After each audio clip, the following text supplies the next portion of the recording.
ನಮಸ್ಕಾರ ಸ್ನೇಹಿತರೆ, welcome back to my channel. ನಾನು ಇವತ್ತು ನಿಮಗೆ ಝೂ ಅಲ್ಲ, ಆದರೆ ಝೂ ಥರನೇ ಇರುವ ಪ್ರಾಣಿ ದ ಪೆಟ್ ಸೆಂಚುರಿಗೆ ಬಂದಿದ್ದೇನೆ. ಸ್ನೇಹಿತರೆ, ಬನ್ನಿ ಹೋಗ್ತಾ ಇದರ ಬಗ್ಗೆ ಇನ್ನೊಂದಿಷ್ಟು ವಿಚಾರಗಳನ್ನು ನಾನು ನಿಮಗೆ ಹೇಳುತ್ತೇನೆ. ಬನ್ನಿ ವೀಕ್ಷಕರೇ, ನಾನು ಇವಾಗ ಟಿಕೆಟ್ ಕೌಂಟರ್ ಕಡೆ ಹೋಗ್ತಾ ಇದ್ದೀನಿ. ನೀವು ಇಲ್ಲಿ ಏನಾದರೂ ವಿಸಿಟ್ ಮಾಡಬೇಕು ಅಂತ ಬಯಸಿದರೆ ನೀವು ಟಿಕೆಟ್ನ ಎರಡು ರೀತಿಯಲ್ಲಿ ಬುಕ್ ಮಾಡಬಹುದಾಗಿದೆ. ಮೊದಲನೆಯದಾಗಿ ನೀವು ಇವರ ಅಧಿಕೃತ ವೆಬ್ಸೈಟ್ ಆದಂತಹ www.prani.co.in ನಲ್ಲಿ ನೀವು ಮುಂಗಡವಾಗಿ ಟಿಕೆಟ್ನ ಕಾಯ್ದಿರಿಸಬಹುದಾಗಿದೆ. ಟಿಕೆಟ್ ಪ್ರೈಸ್ ಪ್ರತಿಯೊಬ್ಬರಿಗೆ 400 ರೂಪೀಸ್ ಇರುತ್ತದೆ. ನೀವು ಟಿಕೆಟನ್ನು ಮುಂಗಡವಾಗಿ ಕಾಯ್ದಿರಿಸಿದ ನಂತರ ನಿಮ್ಮ ವೈಯಕ್ತಿಕ ಇಮೇಲ್ ವಿಳಾಸಕ್ಕೆ ಒಂದು ಕನ್ಫರ್ಮೇಷನ್ ಮೆಸೇಜ್ ಬರುತ್ತದೆ ವೀಕ್ಷಕರೇ. ಅದನ್ನು ನೀವು ಟಿಕೆಟ್ ಕೌಂಟರ್ನಲ್ಲಿ ಬಂದು ತೋರಿಸಿದರೆ ನೀವು UPI ಮೂಲಕ ಹಣವನ್ನು ಪಾವತಿಸಿ ನಿಮ್ಮ ಬುಕ್ಕಿಂಗನ್ನು ಖಚಿತಪಡಿಸಬಹುದು.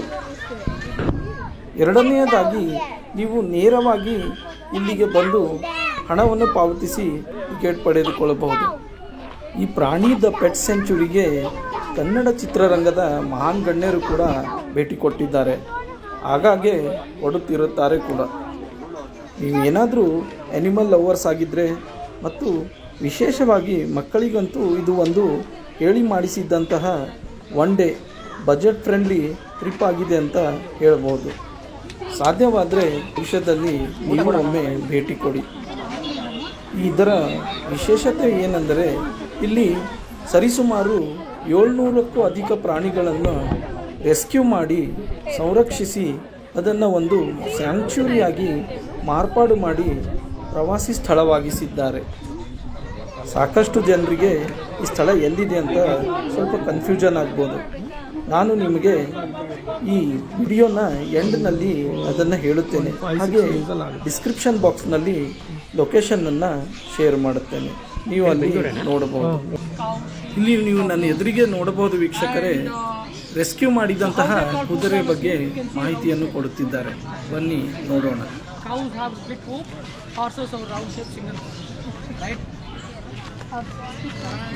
This is Maya. We named her Maya. Maya is a race horse, but she haven't entered in race course. She is not selected to the race course because she is having a problem with her hoof, deformed hoof. Front right leg hoof is little small than other three. She cannot run fast, she cannot bring the money to her race course. That's why she got rejection. And how old do you think Maya? Can you guess Maya age? Age. 30 years. Just guess whatever comes to your mind. I'm not your teacher. 10 years. 10 years, correct. Please wait one second. Around 10 years, correct. 9 to 10 years old. And what do you think her body weight? Can you guess her body weight? 150 kg. ಮುಂದೆ ಹೋಗು ಕಾಣಿಸುತ್ತೆ. ಹಾ ಬಾಬಾ, ಮಮ್ಮ will take you. 200. 250. 250. She is around 600 kg. 550 to 600 kg. And every day she can consume 50 kg. She can eat 50 kg food every day. And Maya, she is wearing a red color belt. If you see any animals with a red color belt in Prani, please don't try to approach them by your own. Yeah? So they doesn't like to be touched. So this side we have ponies. Ponies are smaller than horse. They don't grow tall as horse, and because they are found in hills and mountains, they like to climb. They're good for climbing. Horses good for running. Horses don't climb hills and mountains. Have you seen the wagon? Huh? Wagon. They are ponies. So they also looks very similar to horse, but totally different. Isha and that's Gabbar. We named them Isha and Gabbar. Isha and Gabbar are the first rescued animals. We rescued Isha from Kanakpur, or 3 kilometers from here. So when we took her in the vehicle, that guy Gabbar started following the same vehicle till Prani, all the way from Kanakpur. So then we realized we are bonded couple. That's why we put them in the Yeah, you guys can feed them. Please don't try to approach Isha Maya and Gabbar, they are not friendly with new people. So kids can feed Maya, parents, Isha and Gabbar. Parents, you can feed Isha and Gabbar. Kids can feed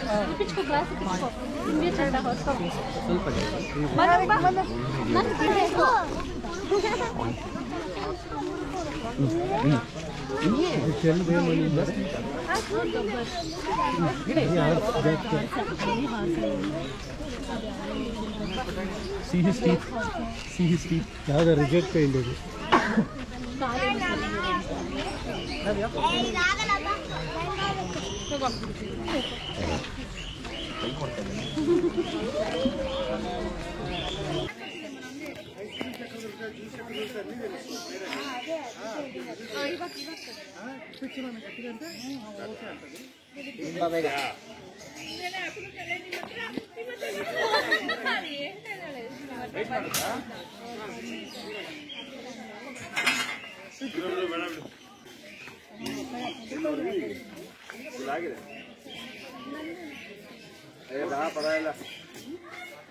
ಬೇಡ ಬೇಡ ಅಂದು ಇವಾಗ photo ಬೇಕಂತೆ.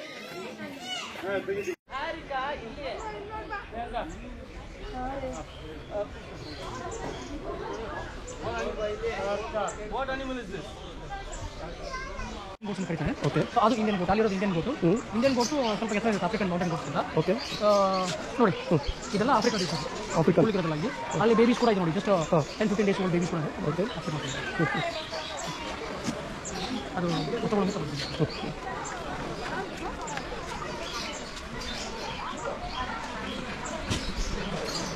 ನೀವು ಇಲ್ಲಿ Indian goats, African goats ಹಾಗೂ ಆಫ್ರಿಕಾದ mountain ಗೋಟ್ಸ್ಗಳನ್ನು ನೋಡಬಹುದು.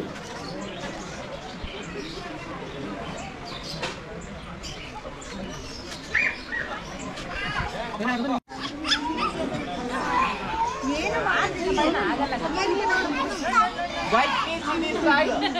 The babies are only 15 days old.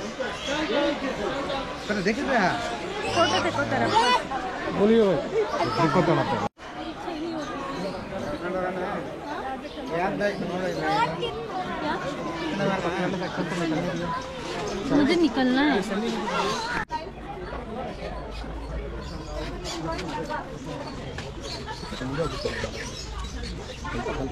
Excuse me, are you done with now, right? This is the last animal. Are you done with the animals house down here? Everything is done. And wait for 10-15 minutes. Let them come outside and can go inside. Are you drinking water, please? Once you're touching a fish, no?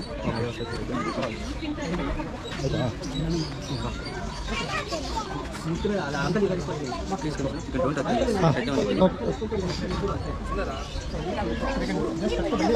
Only the belly. Only the fish. Sir, once you're touching a fish, no?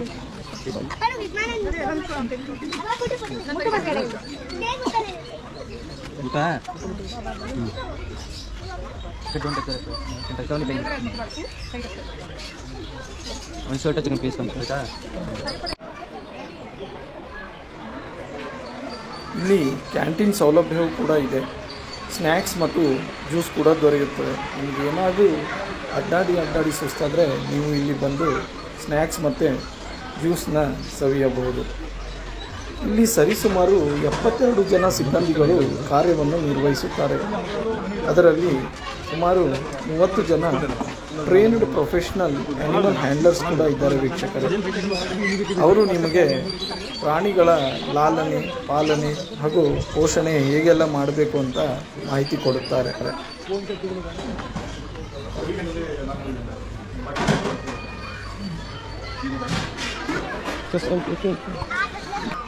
ವೀಕ್ಷಕರೇ, ನಾನು ಇಲ್ಲಿರುವ ಒಬ್ಬ ಸಿಬ್ಬಂದಿಯಿಂದ ಈ ವಿಷಯವನ್ನು ಕೇಳಲ್ಪಟ್ಟೆ.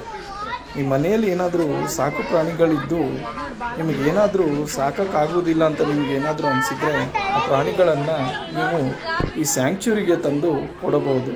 ಅವರು ಅದನ್ನು ದತ್ತು ಪಡೆದುಕೊಂಡು ಲೈಫ್ ಟೈಮ್ ಅದನ್ನು ಅವರೇ ನೋಡಿಕೊಳ್ಳುತ್ತಾರೆ. ಆಮೇಲೆ ಆ ಪ್ರಾಣಿಗಳನ್ನು ನಿಮಗೆ ಹಿಂತಿರುಗಿಸಲಾಗುವುದಿಲ್ಲ.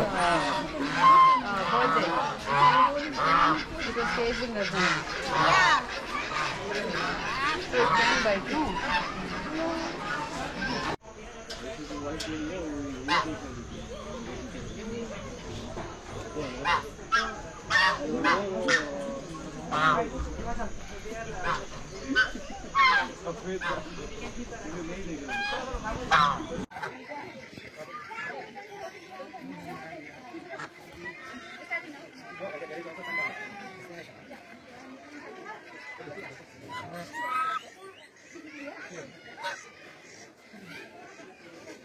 ನೀವು ಇಲ್ಲಿ ಏನಾದರೂ ಭೇಟಿ ಕೊಟ್ಟರೆ ಪ್ರಾಣಿಗಳ ಶಬ್ದವನ್ನು ನೀವು ನೈಸರ್ಗಿಕವಾಗಿ ಆಲಿಸಬಹುದು ಹಾಗೂ ಎಂಜಾಯ್ ಕೂಡ ಮಾಡಬಹುದು.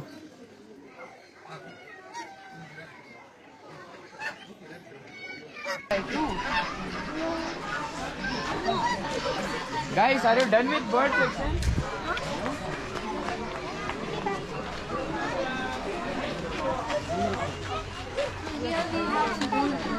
These are called as rabbit.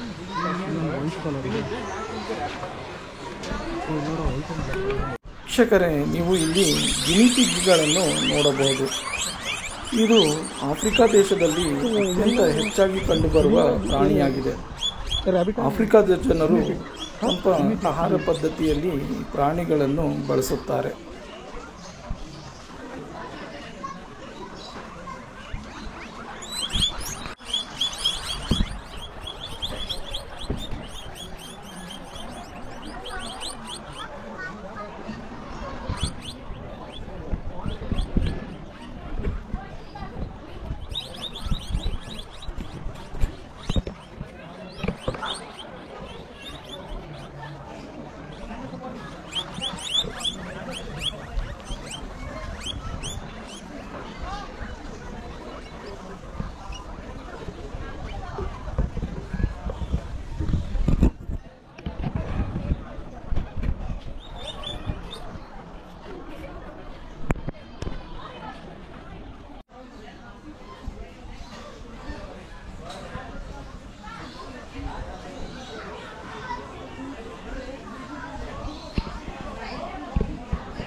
These can fly more than 8,000 feet high. They might be birds. You can fly one country to another country, one continent to another continent. Now you might have a question, why won't they fly from here? What's wrong? They will shit them. They all are domesticated before coming here, so they don't know how to fly. They forget that these people fly. But there is one more reason. Why they migrate place to place in search of food and shelter? Here they are getting everything, they don't need to fly. When they see them outside every day, instead of walking around all over the place, but they still come back here. That's the reason. They are not going to interact with them, they are not used to it. But we have one more animal to interact with. First, all the kids have a seat on the scatter. So we'll bring the animal outside. Once they are done, you can also take it. All the kids first.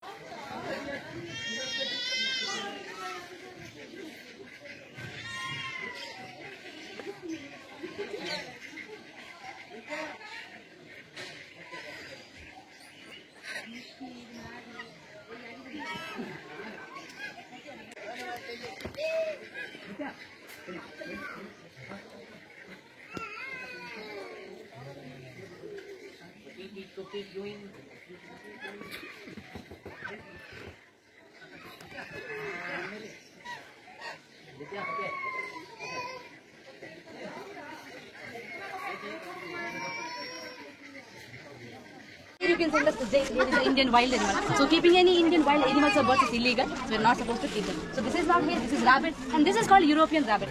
And have you heard about Indian rabbit? There's nothing called Indian rabbit. In our wild forest, you will never see rabbit. We have hair. But what is the difference between hair and rabbit? They're dark in hair color. will be hair will be bigger in size. They have long ears. They also come in brown gray color. And the rabbit comes in brown gray color. But they will be bigger in size. Now, what do you think their major diet is? What is the primary food? Carrot. And the cartoons. The kids first love Cabbage, cartoons like carrot. we have. Yeah, carrot. Okay, in the wild, they can't find any carrots, radish, or vegetables, right? So who will go and grow there? Leaves and grass, very good. So if anybody asks what is rabbit's food, you can say probably grass and leaves. So carrot, they love eating it, but it's not the major diet. It's like you're giving chocolate for the kids for breakfast, lunch, dinner, all the time just because they love it. So we can't do like that. So vegetables are good for them only a little bit. Once in a while is fine, or every day little bit is fine, but it shouldn't be their whole diet. Okay, am I holding the rabbit in the proper way, or is there any other way to hold them? Holding the ears. By the ears? Okay, just pull your ear and check. Does it hurt? It hurts. Yeah. So imagine holding them completely by the ears. That will be very painful for them. It's not a right thing to do. But still it's famous because of the hunters and soldiers.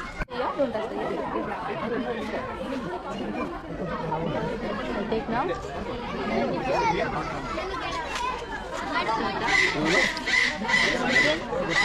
ವೀಕ್ಷಕರೇ, ನಾನು ಇಲ್ಲಿ ಬಂದು ಒಂದು ವಿಷಯವನ್ನು ತಿಳ್ಕೊಂಡೆ. ಸಾಮಾನ್ಯವಾಗಿ ಪ್ರಾಣಿಗಳಂದರೆ ಎಲ್ಲರಿಗೂ ಭಯ. ಇದರಲ್ಲಂತೂ ಇಳಿ ವಯಸ್ಸಿನ ಮಕ್ಕಳಿಗಂತೂ ತುಂಬ ಭಯವಿರುತ್ತದೆ, ಹಾಗೆ ಅದರ ಬಗ್ಗೆ ಇಲ್ಲರಿಗೂ ಕೂಡ ಇರುತ್ತದೆ. ಆದರೆ ನೀವು ಇಲ್ಲಿ ಪ್ರಾಣಿಗಳ ಜೊತೆ ನೇರವಾಗಿ ನೋಡುವುದರ ಮೂಲಕ ಅದು ಮುಟ್ಟುವುದರ ಮೂಲಕ ಅದು ಇಂಟರಾಕ್ಷನ್ ಮಾಡುವುದರ ಮೂಲಕ ನಿಮ್ಮ ಹಾಗೂ ನಿಮ್ಮ ಮಕ್ಕಳಿಗೆ ಇರುವ ಭಯವನ್ನು ಹೋಗಲಾಡಿಸಬಹುದು.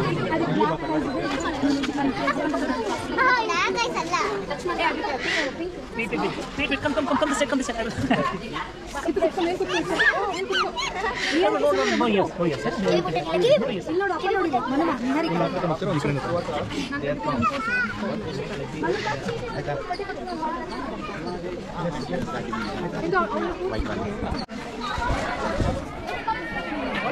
No, yes.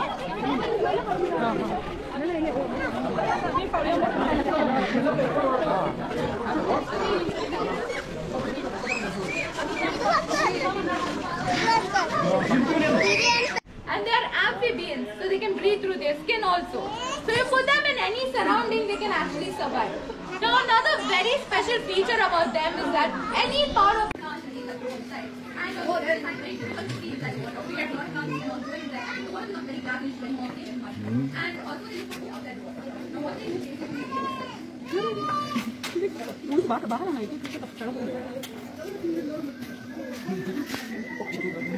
ಯಾರಾದರೂ ಯೂಟ್ಯೂಬ್ ಚಾನಲ್ನವ್ರು ಇಲ್ಲಿಗೆ ಬಂದರೆ, ಅದರಲ್ಲೂ ವೀಕ್ ಡೇಸಲ್ಲಿ ಏನಾದರೂ ಬಂದರೆ ಇವರು ವಿಶೇಷವಾಗಿ ಕಾಳಜಿ ವಹಿಸುತ್ತಾರೆ.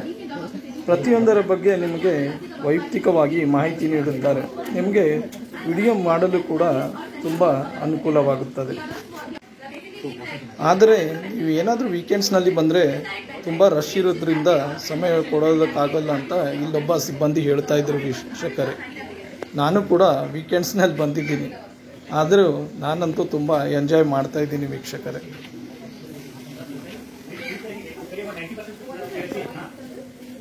ಸ್ನೇಹಿತರೆ, ನೀವು ನನ್ನ ಹಿಂದೆ ನೋಡ್ತಾ ಇದ್ದೀರಲ್ವ, ಈ ಮೀನಿನ ಹೆಸರು ಆಕ್ಸೋಲೋಟಿಸ್ ಅಂತ. ಇದು ಹೆಚ್ಚಾಗಿ ಮೆಕ್ಸಿಕೋ ದೇಶದಲ್ಲಿ ಕಂಡುಬರುತ್ತದೆ. ಈ ಮೀನಿನ ವಿಶೇಷತೆ ಏನಂದರೆ, ಏನಾದರೂ ಈ ಮೀನಿನ ಬಾಡಿ ಪಾರ್ಟ್ಸ್ ಕಟ್ಟಾದಾಗ ಅಥವಾ ಬೇರೆ ಮೀನುಗಳಿದ್ರ ಮೇಲೆ ಏನಾದರೂ ಆಕ್ರಮಣ ಮಾಡಿದಾಗ ಏನಾದರೂ ಇಂಜುರಿ ಆಯ್ತಂದರೆ ಆ ಬಾಡಿ ಪಾರ್ಟ್ಸ್ ಆಟೋಮೆಟಿಕ್ ರೀಜನ್ರೇಟ್ ಆಗುತ್ತೆ ಅಂತ ಹೇಳ್ತಾ ಇದ್ರು. ಇವನ್ ಇನ್ಕ್ಲೂಡಿಂಗ್ ಬ್ರೈನ್ ಆಲ್ಸೋ. ಬ್ರೈನ್ ಕೂಡ ಏನಾದರೂ ಕಟ್ಟಾದರೆ ಆಟೋಮೆಟಿಕ್ ಗ್ರೋತ್ ಆಗುತ್ತಂತೆ. ಹಾಗೆ ಈ ಮೀನಿಗೆ ಸಾವೇ ಇಲ್ವಾ ಅಂತ ನನಗೆ ಅನ್ನಿಸ್ತಾ ಇತ್ತು ವೀಕ್ಷಕರು.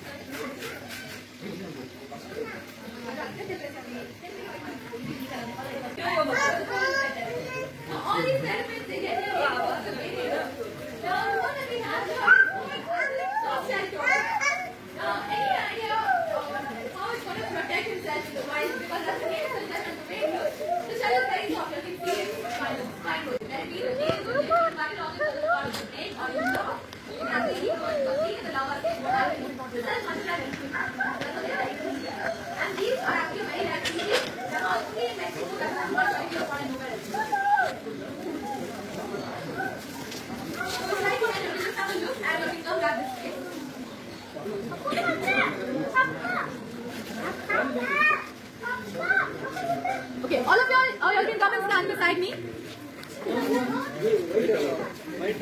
So all of y'all can come and stand beside me. Don't go too close to the tank. And so very nutritious. That's why they are called a superworm. Not so they have any fun.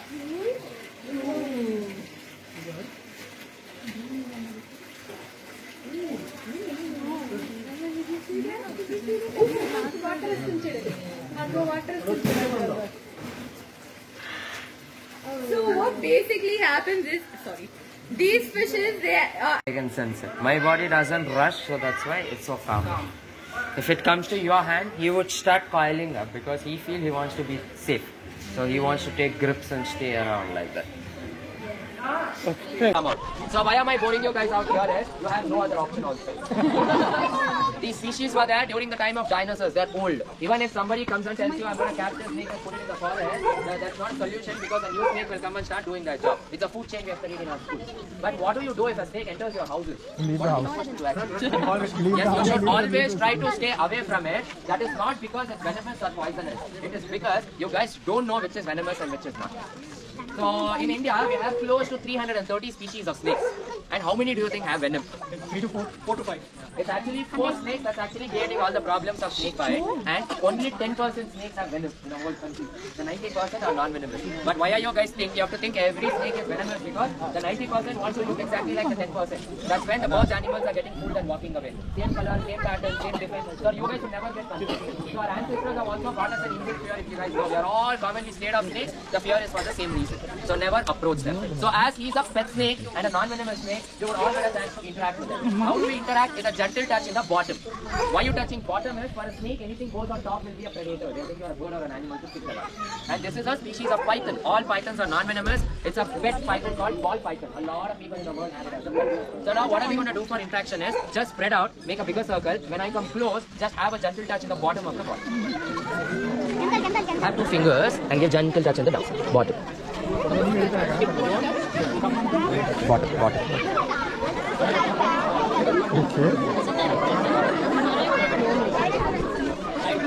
Really?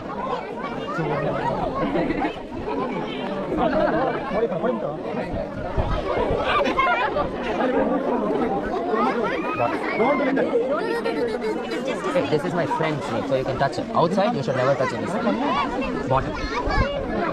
Bottom, gently in the bottom. Third, bottom. For a snake, anything on top is predators. You're a bird if you touch him on top. No, don't touch on top. He would get scared. For him, anything goes on top is predators.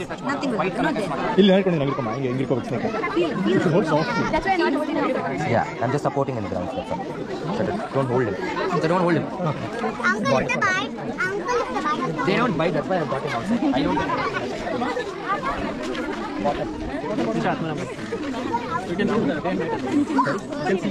They don't, guys, bottom, please touch in the bottom. You're making them scared. So mostly snakes are nocturnal. They can see day and night, but they don't have a good vision. They don't need vision also. Their tongue is enough to tell them what is happening.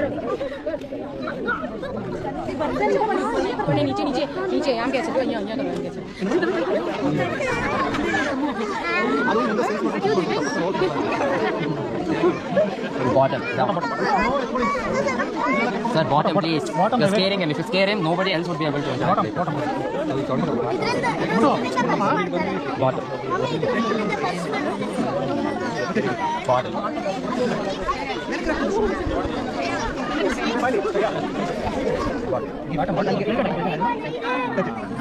So don't touch on top, bottom. Okay, so those.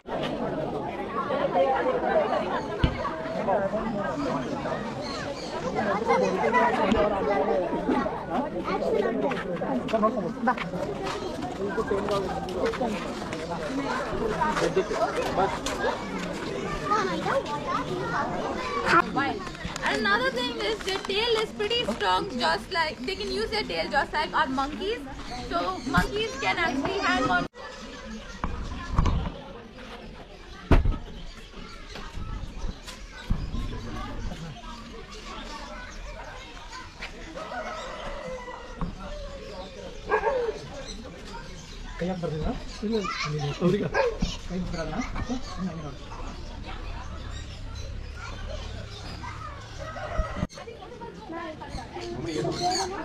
They're gonna tell you.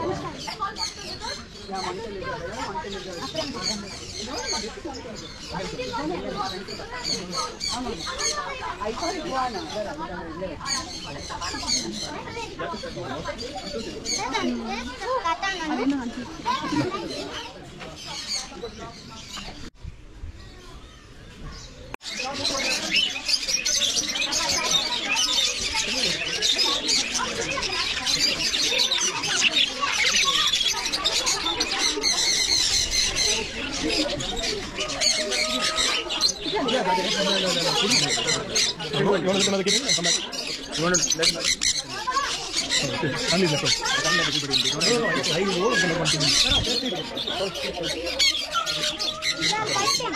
can keep your hands forward like this. So the you can keep your hands forward. Keep the middle space and keep your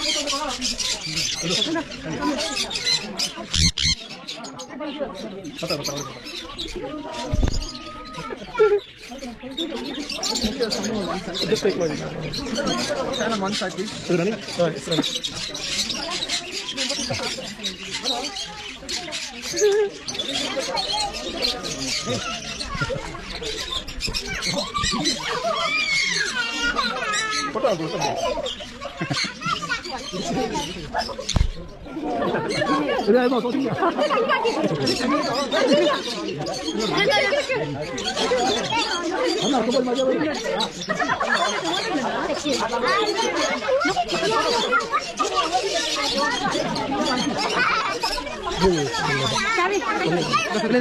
Please for them. It's not your feeding them with kids. Just to introduce you guys to birds.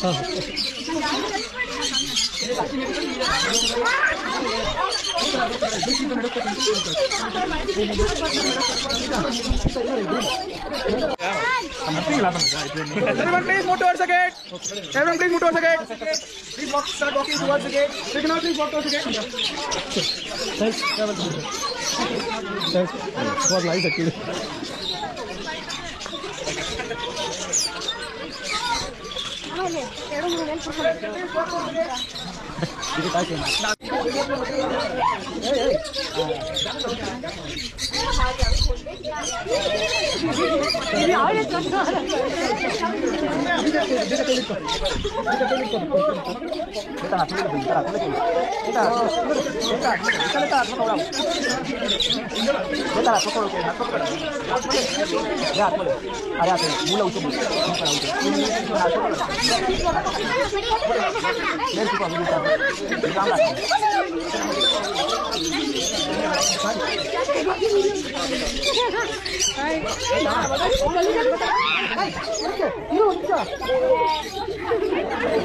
Nothing will happen.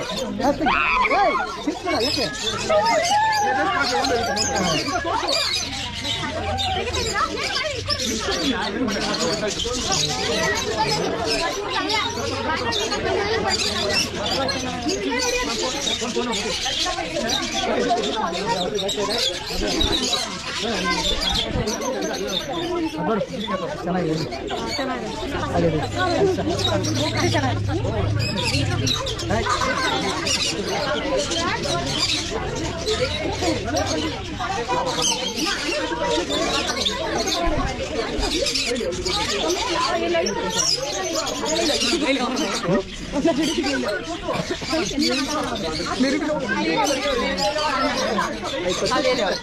सीधे ले bird तो आए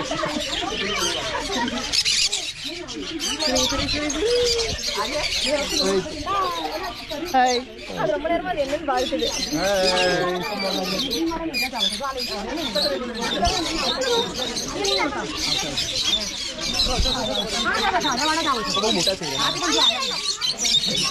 ನೋಡಿದ್ರಲ್ಲ ವೀಕ್ಷಕರೇ, ಈ ಏವಿಯಾರಿಯಲ್ಲಿ ನೀವು ಒಳಗಡೆ entry ಆದ ತಕ್ಷಣ ತುಂಬ ಎಂಜಾಯ್ ಮಾಡಬಹುದು. ಸುಮಾರು ಇಲ್ಲಿ 100ರಿಂದ 150 ಜಾತಿಯ ಗಿಣಿಮರಿಗಳಿವೆ. ನೀವು ಅದಕ್ಕೆ ಆಹಾರ ತಿನ್ನಿಸುವುದರ ಮೂಲಕ ಎಂಜಾಯ್ ಮಾಡಬಹುದು.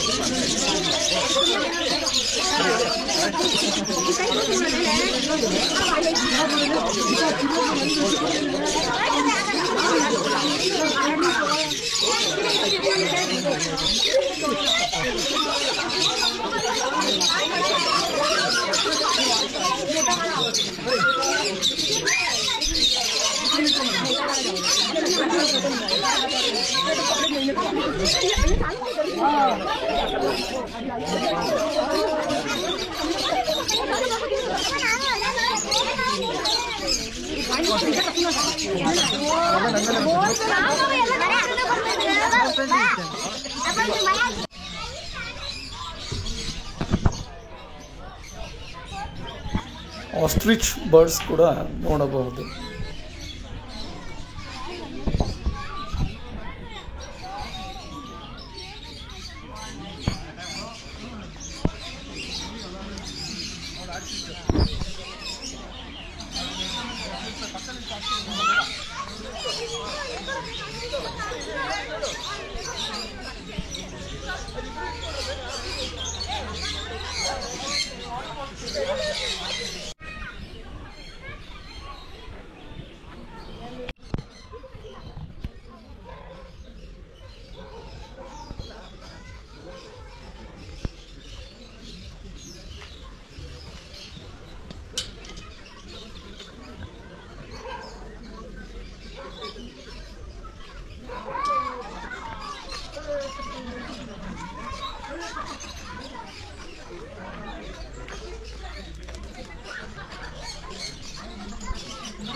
ನೀವು ಇಲ್ಲಿ ಆಸ್ಟ್ರೇಲಿಯಾ ದೇಶದ ರಾಷ್ಟ್ರೀಯ ಪಕ್ಷಿಯಾದಂತಹ ಈಮು ಕೂಡ ನೋಡಬಹುದು. ಹಾಗೆ ನೀವು ಲೈವ್ ಆಗಿ ಅದರ ಜೊತೆ ಇಂಟ್ರ್ಯಾಕ್ಟ್ ಮಾಡಬಹುದು.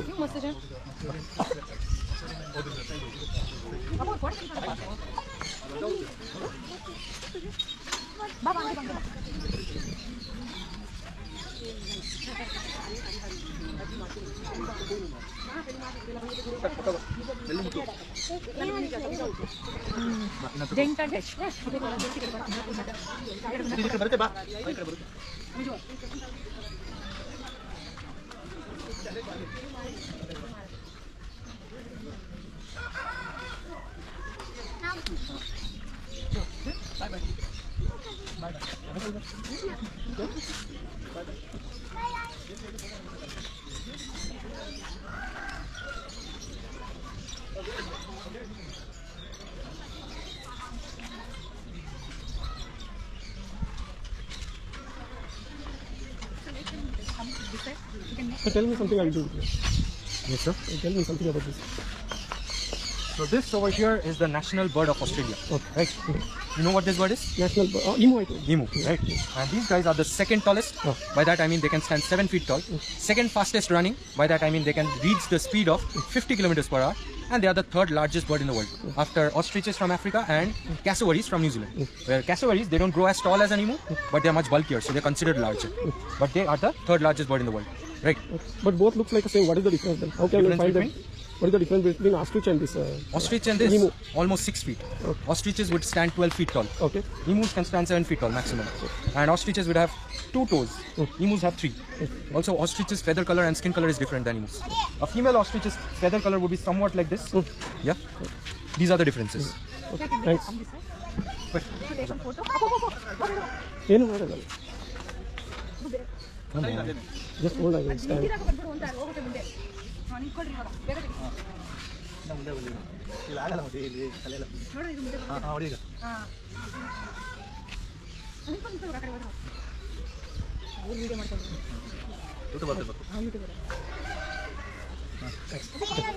ತಗೊಳ್ಳಿ ಥ್ಯಾಂಕ್ಸ್. ನೈಸ್. ಸ್ನೇಹಿತರೆ, ಇವಾಗ ವಿಡಿಯೋವನ್ನು ಮುಗಿಸುವಂತಹ ಸಮಯ. ನಾನು ನಿಮಗೆ ವಿಡಿಯೋದ ಎಂಡ್ನಲ್ಲಿ ಈ ಲೊಕೇಶನ್ ಎಲ್ಲಿ ಬರುತ್ತೆ ಅಂತ ಹೇಳ್ತೀನಿ ಅಂತ ಹೇಳಿದ್ದೆ. ಅದರಂತೆ ಇದರ ಹೆಸರು ಪ್ರಾಣಿದ ಪೆಟ್ ಸೆಂಚುರಿ ಅಂತ. ಇದನ್ನ ಹೇಗೆ ತಲುಪಬಹುದು ಅಂದ್ರೆ, ನಿಮ್ಮ ಹತ್ರ ಏನಾದ್ರೂ ಓನ್ ವೆಹಿಕಲ್ಸ್ಗಳಿದ್ರೆ, ಕಾರು ಅಥವಾ ಬೈಕ್ ಇದ್ರೆ, ನೀವು ಗೂಗಲ್ ಮ್ಯಾಪ್ ನಲ್ಲಿ ಪ್ರಾಣಿದ ಪೆಟ್ ಸೆಂಚುರಿ ಅಂತ ಲೊಕೇಶನ್ ಹಾಕೊಂಡು ನೀವು ಇಲ್ಲಿಗೆ ತಲುಪಬಹುದು. ಇದು ಬೆಂಗಳೂರಿನಿಂದ ಸರಿಸುಮಾರು 40 ಕಿಲೋಮೀಟರ್ ದೂರದಲ್ಲಿದೆ. ನೀವೇನಾದರೂ ಟ್ರಾನ್ಸ್ಪೋರ್ಟ್ನ ಉಪಯೋಗಿಸ್ಕೊಂಡು ಏನಾದರೂ ಬರಬೇಕು ಅಂತಂದರೆ, ಬಸ್ ಆದರೆ ನೀವು ಮೆಜೆಸ್ಟಿಕ್ಕಿಂದ ಹಾರೋಹಳ್ಳಿ ಕಡೆ ಹೋಗೋ ಬಸ್ನ ಹತ್ಕೊಂಡು ಸೋಮನಹಳ್ಳಿಗೆ ಇಳ್ಕೊಂಡ್ರೆ, ಅಲ್ಲಿಂದ ನೀವು ಒಳಗಡೆ ಒಂದು 2 ಕಿಲೋಮೀಟರ್ಸ್ ಆಟೋ ತೊಗೊಂಡು ಹೋದರೆ ಈ ಪ್ಲೇಸ್ನ ತಲುಪಬಹುದು. ನೀವೇನಾದರೂ ಬಸ್ ಮೂಲಕ ಪ್ರಯಾಣಿಸಿ ಇಲ್ಲಿ ತಲುಪಬೇಕಾದ್ರೆ ಸಮಯವು ತುಂಬ ತೆಗೆದುಕೊಳ್ಳುತ್ತದೆ. ಏನಾದರೂ ಸಮಯದ ಉಳಿತಾಯವನ್ನು ಮಾಡಬೇಕಂದ್ರೆ ಮೆಜೆಸ್ಟಿಕ್ಕಿಂದ ನೀವು ಮೆಟ್ರೋವನ್ನು ಯೂಸ್ ಮಾಡಿಕೊಂಡು ಸಿಲ್ಕ್ ಇನ್ಸ್ಟಿಟ್ಯೂಟ್ ಮೆಟ್ರೋ ಸ್ಟೇಷನ್ವರೆಗೆ ಬಂದು ಇಳ್ಕೊಂಡು ಅಲ್ಲಿಂದ ನೀವು ಬಸ್ನ ಮುಖೇನವಾಗಿ ಸೋಮನಹಳ್ಳಿ ತಲುಪಬಹುದು. ಅಲ್ಲಿಂದ ನೀವು ಆಟೋವನ್ನು ಬಳಸಿಕೊಂಡು ಈ ಪ್ಲೇಸ್ಗೆ ತಲುಪಬಹುದಾಗಿದೆ. ಐ ಹೋಪ್ ಈ ವಿಡಿಯೋನ ನೀವು ಎಂಜಾಯ್ ಮಾಡಿದ್ದೀರಿ ಅಂತ ನಾನು ಭಾವಿಸುತ್ತೇನೆ. ನಿಮಗೇನಾದರೂ ಈ ವಿಡಿಯೋ ಇಷ್ಟವಾದರೆ ಲೈಕ್ ಮಾಡಿ, ಶೇರ್ ಮಾಡಿ ಹಾಗೂ ನನ್ನ ಚಾನಲ್ನ ಸಬ್ಸ್ಕ್ರೈಬ್ ಮಾಡೋದನ್ನ ಮರಿಬೇಡಿ. ಮುಂದಿನ ವಿಡಿಯೋದಲ್ಲಿ ಇನ್ನೊಂದು ಏನಾದರೂ ಹೊಸ ವಿಷಯದೊಂದಿಗೆ ಮತ್ತೆ ಬರುತ್ತೇನೆ. ವಿಡಿಯೋ ವೀಕ್ಷಿಸಿದ್ದಕ್ಕಾಗಿ ಎಲ್ಲರಿಗೂ ಧನ್ಯವಾದಗಳು.